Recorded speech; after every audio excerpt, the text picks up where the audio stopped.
जाफर इकबाल साहब भी नून लीग के सीनियर रहनुमा हमें ज्वाइन कर चुके हैं।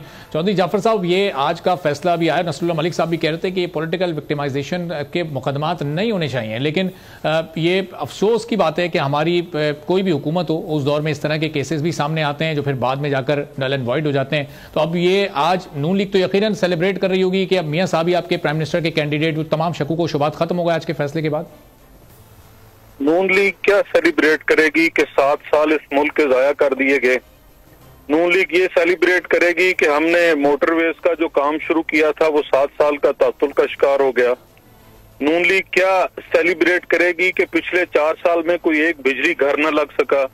नून लीग क्या सेलिब्रेट करेगी कि हम जो पाक चीन दोस्ती और वो जो मईशत और वो जो सी पैक का सिलसिला चलाने लगे थे, वो जो गहरे पानियों को पाकिस्तान के लिए, ग्वादर के गहरे पानियों को पाकिस्तान के लिए नेमत बनाने लगे थे, वो 7 साल के रुक गया। कैसे सेलिब्रेशन की बात कर रहे हैं? मतलब आपने एक मुंतखब हुकूमत, और अभी आपने लफ्ज इस्तेमाल किया हुकूमतें केस बनाती हैं, तो कभी आप भी जुर्रत का इजहार किया करें। कौन सी हुकूमत बनाती है? वो GIT के हीरे किसने दिए थे?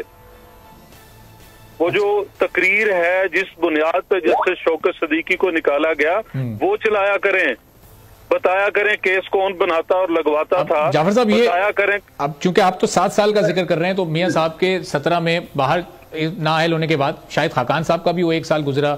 अभी आपने PDM की हुकूमत में सबसे बड़े स्टेक होल्डर के तौर पर शहबाज शरीफ साहब ने हुकूमत को हेड किया, वो भी कोई 1.5 साल का अरसा गुजरा, तो ये 2.5 साल भी उस 7 साल में शामिल हैं। जी, आप 14 से शुरू कर लें। वो जो धरना बैठा था उससे मुल्क कितना ताखीर का शिकार हुआ। ठीक है, हम हुकूमत में थे, हम वजीर आजम थे, पनामा तब शुरू किया, तो उससे भी शुरू करें आप।